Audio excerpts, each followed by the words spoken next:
Adam and Ben, twins bound by shared fate and a small inheritance, found themselves on a dusty 15-acre patch of forgotten farmland.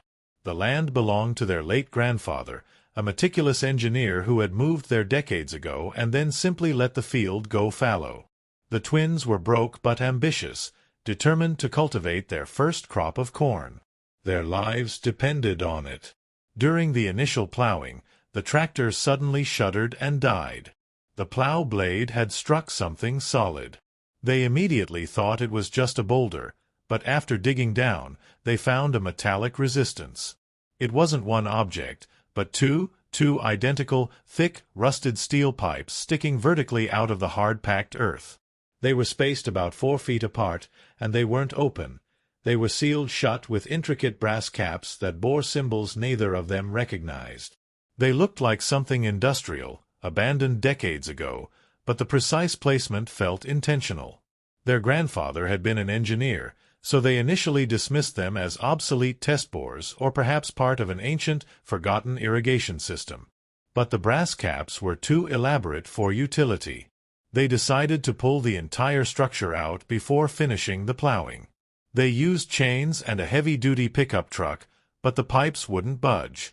They realized the pipes were anchored to something far larger and much deeper than a simple underground tank. The ground around the pipes was hard as rock, suggesting the underlying object was enormous. They spent the entire afternoon digging a 6-foot circumference around the pipes, finally discovering a seam where the twin pipes merged into a single, massive metallic cube buried 5 feet down. The cube was made of the same strange, smooth steel, but was perfectly preserved and felt unnaturally cold to the touch. They had clearly unearthed a vault. Hey guys! Quick break, because we need your help to show you the full story of this field. We are so close to hitting 1,000 subscribers, and we need to smash that goal ASAP. If you haven't already, please hit that like button and subscribe. It makes a massive difference. Also, drop a comment below and let us know where in the world you're watching this video from. We love seeing how far our adventures travel. Now, let's get back to the good stuff. This was not a job for a shovel anymore. They rented a small excavator, carefully cleared the topsoil, and exposed the entire metallic structure. It was a flawless 6-foot steel cube. The only visible features were the 2 pipes they had found, which acted like handles or maybe conduits. They spent hours trying to find a latch, a hinge, or any sign of a door. They eventually realized the cube was a single, sealed unit, designed to be opened only through the conduits. They needed to find a way to get past the brass caps. Using a diamond-tipped saw, they managed to slice off one of the ornate caps. Inside the pipe, they found not an empty tube, but a perfectly preserved, tightly rolled parchment, held by a spring mechanism. This parchment was the key, and it revealed the shocking truth behind the entire structure. The parchment, written in their grandfather's tight, engineering hand, was not a blueprint for irrigation. It was a time capsule manifesto. Their grandfather, the retired engineer, had been obsessed with the local area's obscure colonial history.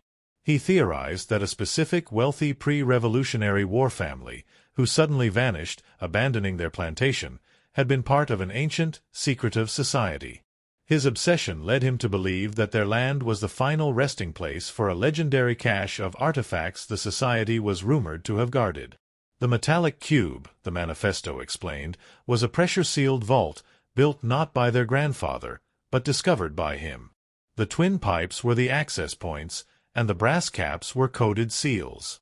The vault contained the entire treasury of that vanished family and their secretive society. The manifesto included precise instructions.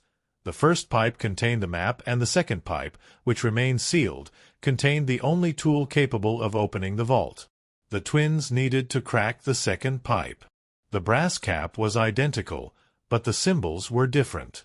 The manifesto stated that the second cap could only be broken by applying a specific high-frequency sound at the exact resonant frequency of the brass alloy.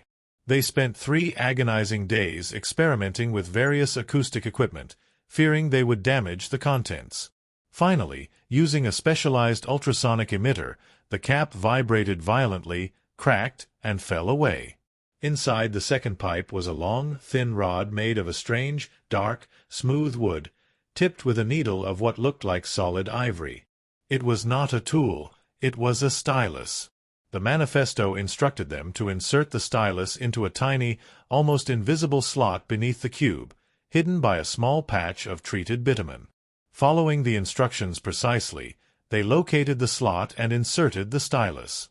The moment the ivory tip touched the internal mechanism, the entire 6-foot cube emitted a low, electronic hum that vibrated the ground. Then, with a slow, grinding release, one of the cube's faces began to pivot inward.